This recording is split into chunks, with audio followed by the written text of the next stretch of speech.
오늘 존귀한 자의 계획이라는 제목으로 하나님 말씀 나누겠습니다. 지난 수요일에는 우리 하나님의 계획에 대한 말씀을 드렸습니다.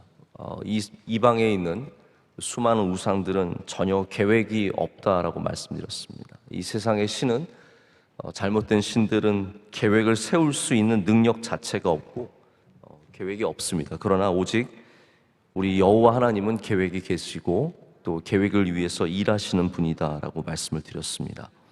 하나님께서 인간의 민족과 나라의 이런 잘못된 계획들을 폐하시고 소멸시키시며 여호와의 뜻이 이 땅 가운데 세워지도록 일하시는 분이심을 우리는 그 말씀을 통해서 한번 볼 수 있었습니다.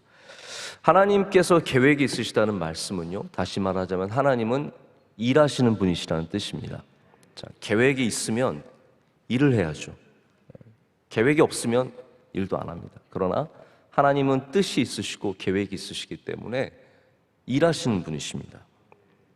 계획이 있는데 일을 하지 않는다는 것은 굉장히 어리석은 겁니다. 계획을 갖고 있으면 당연히 일을 해야 합니다. 학생이 계획이 있으면 공부를 해야 됩니다. 사업가가 계획이 있으면 일을 해야 합니다. 목회자도 계획을 갖고 있으면 기도해야 되고 일을 해야 합니다. 어린 학생들이 방학에 계획을 세우고 전혀 아무것도 안 하다가 이제 그 계획을 이루기 위해서 마지막 며칠을 앞두고 열심히 일하는 모습을 보면서 솔직히 어리석다라는 그런 생각을 갖죠. 혹은 계획을 세웠지만 전혀 아무것도 안 한 그런 아이들에게는 어리석은 뿐만이 아니라 어려운 시간들이 다가오게 되어 있습니다.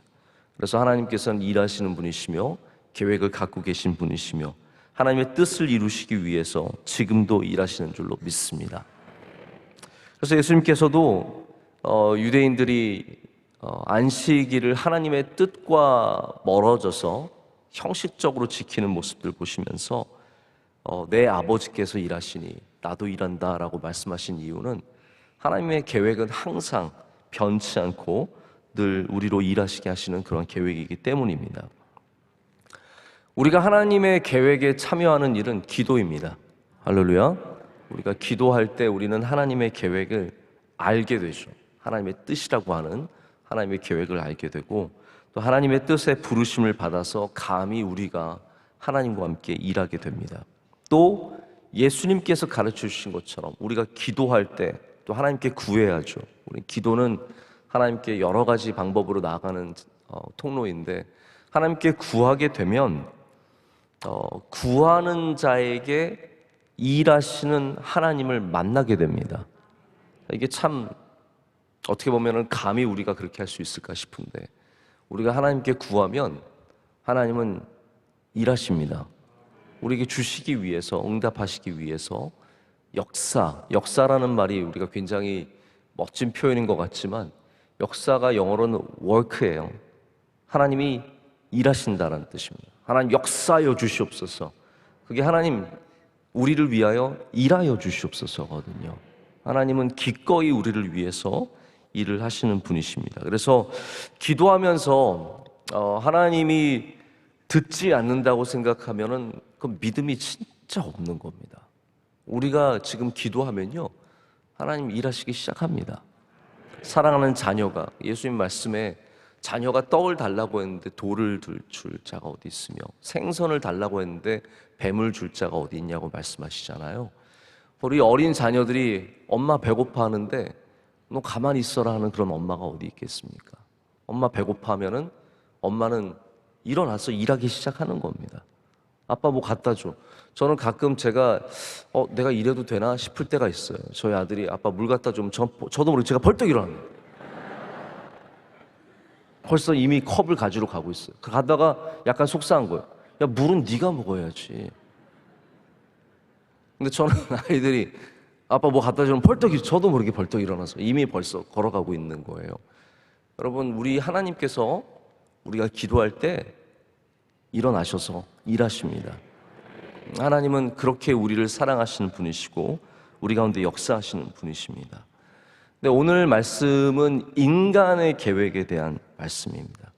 그리고 성경을 보면은 인간의 계획에 대한 말씀이 굉장히 많이 나옵니다. 대부분이 어리석은 인간의 계획, 악한 인간의 계획들을 말씀합니다. 그래서 우리가 잘 아는 잠언 15장 6절의 말씀은 사람이 마음으로 자기의 일을 계획할지라도 그의 걸음을 인도하시는 이는 여호와시니라. 이렇게 인간의 계획 굉장히 많이 말씀이 나오죠. 근데 오늘 말씀의 인간의 계획은 두 가지로 나눠집니다. 하나는 악인의 악한 계획이고요. 두 번째는 존귀한 자의 존귀한 계획입니다. 7절 말씀 한번 보실까요? 악한 자는 그 그릇이 악하여 악한 계획을 세워 거짓말로 가련한 자를 멸하며 가난한 자가 바르게 할지라도 그리함이거니와. 아멘. 자, 보십시오. 계획은 악한 사람도 세우고요, 선한 사람도 세웁니다. 심지어는 게으른 사람도 계획을 세울 줄 알고요, 어린아이도 계획을 세울 줄 압니다. 제가 바라는 것은 우리 어르신들도 계획을 세우기를 저는 원합니다. 내가 뭐 나이가 몇인데, 아닙니다. 여러분 80이 넘으셔도 계획이 있으셔야 합니다. 여러분의 삶이 금방 끝나지 않습니다. 의외로 즐깁니다. 그래서 굉장히 오래 사실 거고요, 내가 나이가 이제 있으니까 나는 그냥 뭐 살다가, 그렇지 않습니다. 여러분 80이 넘으셔도 계획을 세우십시오. 하나님께서 그 계획 가운데 역사하실 줄로 믿습니다. 그래서 계획은 사실 다 세우는 거예요. 그래서 계획이라는 말 자체가 선함을 갖고 있지는 않습니다.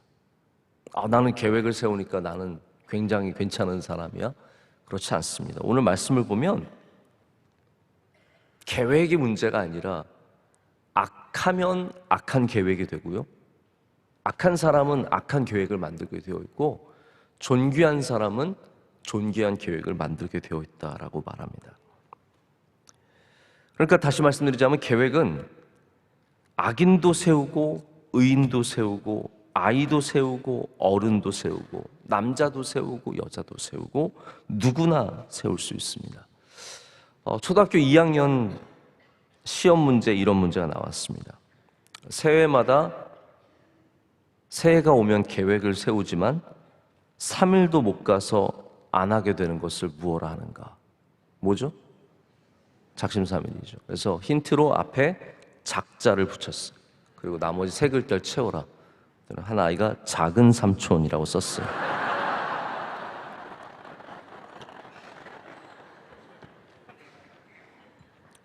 작은 삼촌도 계획을 세우고요, 큰 삼촌도 계획을 세우고 다 세웁니다. 사업에 대한 계획은 악한 사람도 세우고 선한 사람도 세웁니다. 여행 계획은 저 거짓말하면서 사기치면서 사는 사람도 세우고, 저기 가난하지만 가족들과 화목하게 하는 사람도 세웁니다. 그래서 계획을 세우는 것 자체가 선의 모습은 아닙니다. 선한 사람이 되어서 선한 계획을 세우는 것이 우리의 목표가 되어야 합니다. 계획을 세우는 것보다도 더 중요한 것은 선한 사람이 되어야 거기서 선한 계획이 나옵니다. 인간이 세우는 악한 계획에 대한 말씀은 의외로 굉장히 오래전으로 돌아갑니다. 저도 이제 악한 계획을 자꾸 이제 말씀이 많이 나오니까요, 이렇게 한번 쭉 거슬러 올라가 보니까 악한 계획이라는 단어가 가장 먼저 나오는 것은 굉장히 이른 곳에 나옵니다. 바로 창세기 6장에 나옵니다. 여러분 창세기 6장은 아시겠지만 노아의 장입니다. 그때 하나님께서 이미 인간의 악한 계획을 말씀하십니다. 뭐라고 말씀하시냐면요, 6장 5절에 여호와께서 사람의 죄악이 세상에 가득함과 그의 마음으로 생각하는, 자 보십시오, 이게 다 우리 안에서 나오는 겁니다. 마음으로 생각하는 모든 계획이 항상 악할 뿐임을 보시고 라고 말씀하십니다. 그러니까 사람이 하나님을 떠난 죄악된 세상에 살다 보니까요, 우리 마음이 약해져서 우리가 세우는 모든 계획들이 다 악했다라고 말씀하시는 거죠. 인간은 벌써 노아 시대에도 악한 계획을 세우고 있었습니다. 왜 그렇습니까? 하나님을 떠나면 다 계획이 약해질 수밖에 없습니다. 믿음이 아니면 계획이 다 인간적일 수밖에 없습니다. 그래서 악한 계획을 세우는 것이 그릇이 악하기 때문이다라고 말합니다. 그래서 여러분의 계획이 내가 계획을 잘못 세우는 거 아닌가? 여러분의 계획의 어떤 능력을 너무 보지 마시고요. 믿음을 가지면 좋은 계획이 나옵니다. 하나님을 내 마음에 두면, 하나님과 동행하면 거기에서는 좋은 계획이 나오게 되어 있습니다. 우리가 보통 이 말씀을 결과물로 알죠. 좋은 나무는 좋은 열매를 맺는다. 누가 말씀하셨어요? 예수님께서 그렇게 말씀하셨거든요. 좋은 나무는 좋은 열매를 맺고 나쁜 나무는 나쁜 열매를 맺는다. 그런데 오늘 말씀은 어떻게 보면 그 근본으로 돌아가는 겁니다. 악한 자는 악한 계획을, 악한 씨앗을 뿌린다는 거죠. 선한 사람은 선한 씨앗을 뿌리고 악한 사람은 악한 씨앗을 뿌리고, 좋은 나무는 좋은 계획을 갖고 있고 나쁜 나무는 나쁜 계획을 갖고 있고, 좋은 나무가 좋은 계획을 갖고 있으면요, 하나님께서 그 계획을 축복하십니다. 믿음의 계획들, 선한 계획들, 하나님은 거기에 기름을 부어주시고 그 나무가 좋은 열매를 맺게 되어 있습니다.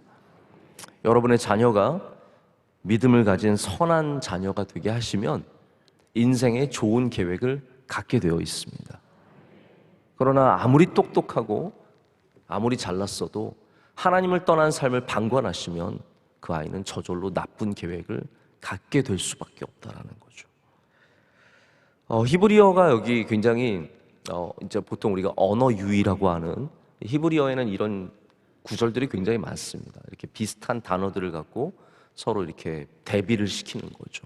여기 나오는 어리석은, 그러니까 악한 그런 자를 히브리어로 나발이라고 합니다. 나발 어디서 들어본 것 같지 않습니까? 나발 누구입니까? 아비가일의 남편 나발이죠. 나발이란 단어 자체가 어리석다는 단어인데, 이 어리석다라는 뜻을 넘어서서 바로 뜻이 없다, 지각이 없다, 그러니까 분별을 잘 못하는 거죠. 그러한 상황을 말하는 겁니다. 그리고 여기 존귀한 자는 나비드라 그래요. 그래서 이 두 단어를 갖고 비교를 하는 겁니다. 나발과 나디드의 차이를 보여주는 거죠. 그럼 나발을 너무나 잘 아시는데, 현숙한 여인 아비가일의 남편이었던 나발은 다윗이 이제 사무엘이 죽고 그 장면이 그렇게 시작합니다. 사무엘이 죽은 다음에 다윗이 이제 광야에서 이제 숨어 지내는 거죠. 이제 마온 광야로 제가 알고 있는데 거기에 갑부가 나발이었어요. 그러니까 갑부여도 바보일 수 있어요. 돈이 많으면 우리는 되게 똑똑한 줄 아는데 그렇지 않습니다. 성경은 아무리 돈이 많아도 하나님을 경외하지 않으면 바보가 되는 겁니다. 나발처럼 되는 거죠. 그래서 다윗의 군사들이 가서 양털 깎는 날 우리도 좀 먹을 거 좀 달라고 했더니 엄청 박대해서 쫓아내면서 다윗을 모욕하죠. 이제 거기에 다윗이 그 이야기를 전해 들은 다음에, 항상 전해 들으면 더 화가 나요. 왜냐하면 뭔가 좀 세져요. 그래서 분명히 군사들이 듣고 와서 더 세게 말했을 거예요. 이러면 말도 안 됩니다. 그래서 다윗이 화가 나서 가다가 이제 아비가일이 말리고 부탁을 해서, 이게 다행이지만 결국은 이제 나발은 죽게 되죠. 여러분, 나발이 왜 그랬을까요? 나발이 뭐하러 그렇게 바보 같은 말을 했을까요? 왜 바보 같은 말을 할까요? 그 가운데 오늘 성경이 보여주는 것은 바로 이런 어리석음, 분별할 수 없음, 악함이 있었기 때문입니다. 악한 자는 악한 말을 하게 되어 있고 어리석은 자는 어리석은 말을 하게 되어 있습니다. 우리가 어리석은 말을 조심하는 게 중요한 게 아니라 하나님을 경외하는 마음을 갖는 것이 더 중요하다는 거죠. 자꾸 뿌리는 것들, 내가 뿌리는 것들이 어리석고 내가 뿌리는 것들이 악한 이유는 그냥 머리가 나빠서가 아니라는 말이에요. 우리의 계획이 잘못되는 이유는 내가 머리가 나빠서 계획을 잘못 세운 것이 아니라 성경은 그 근원으로 돌아가야 합니다. 우리가 마음이 하나님을 향하지 않으면 모든 계획은 다 주님께서 소멸하시는 계획이 될 수밖에 없다라는 겁니다. 그래서 머리로 계획을 세우는 것이 아니라 우리는 마음으로 계획을 세워야 합니다. 할렐루야. 우리 인생 어떻게 잘 살 수 있을까? 내가 어떻게 하면 계획을 잘 세워서 할 수 있을까? 여러분, 자꾸 그것을 머리로 접근하지 마시고 마음으로 가져가시길 축복합니다. 하나님을 경외하는 마음, 하나님의 말씀을 경외하는 마음, 그런 마음을 가지면 여러분의 계획들도 당연히 하나님이 기뻐하시는 존귀한 계획이 될 줄로 믿습니다. 우리는 존귀한 자가 되어야 합니다. 여기 나디브는 관대하다, 자원한다, 존귀하다라는 뜻을 갖고 있습니다. 그래서 정말 좋은 계획은 머리가 좋아서 쏟아내는 계획이 아니라는 겁니다.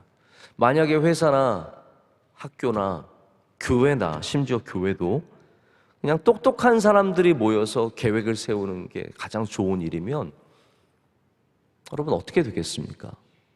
교회에 그냥 똑똑한 사람 데리고 오면 되는 겁니다.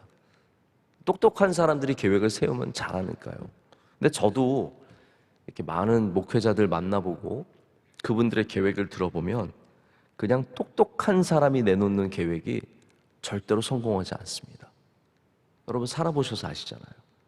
제일 똑똑한 사람이 계획은 엄청 잘한다. 목사님 이렇게 하면요 이렇게 되고 이렇게 됩니다. 말은 그럴싸하지만 결국 하나님이 도와주시는 계획은 그런 게 아니라는 거죠. 하나님이 도와주시는 계획은 믿음의 계획입니다. 하나님을 경외하며 하나님을 사랑하는 자들의 계획을 하나님께서는 축복해 주시는 거예요.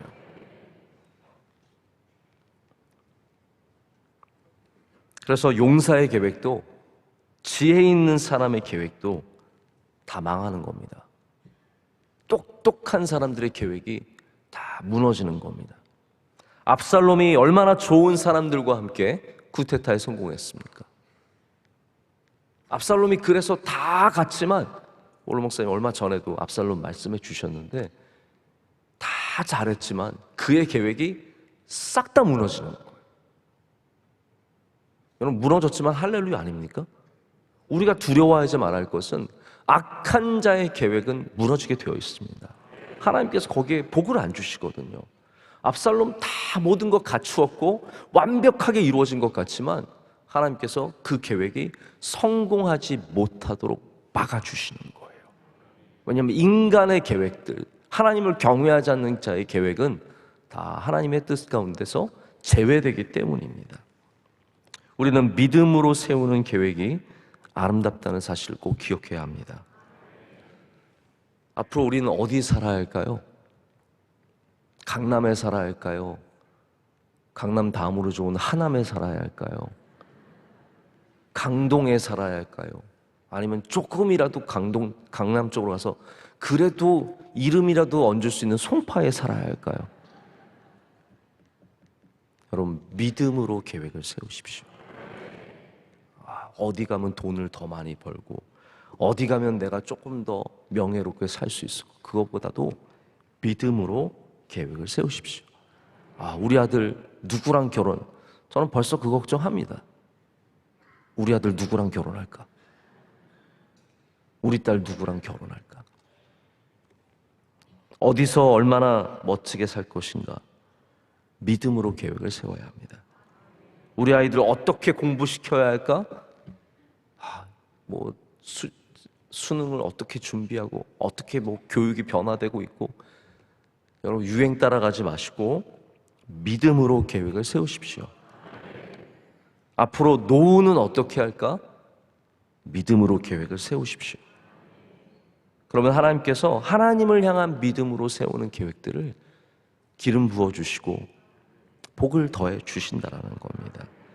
왜냐하면 그 사람이 바로 나디브, 존귀한 자가 되기 때문입니다. 하나님을 경외하는 여러분 되셔서 존귀한 계획을 세우시고 존귀한 자리에 서시는 여러분 되시기를 축복합니다. 오늘 추석 연휴 시작되는 날인데 이렇게 새벽을 또 많이 나오셔서 감사합니다. 이게 참 두 파가 있습니다. 쉬는 날이니까 새벽 예배 나가야지 이런 분이 있고 쉬는 날이니까 푹 자야지. 아닙니다. 여러분은 좋은 것을 선택하신 줄로 믿습니다. 좋은 곳을 선택하면 예수님께서 말씀하시기를 빼앗기지 아니하리라 말씀하셨습니다.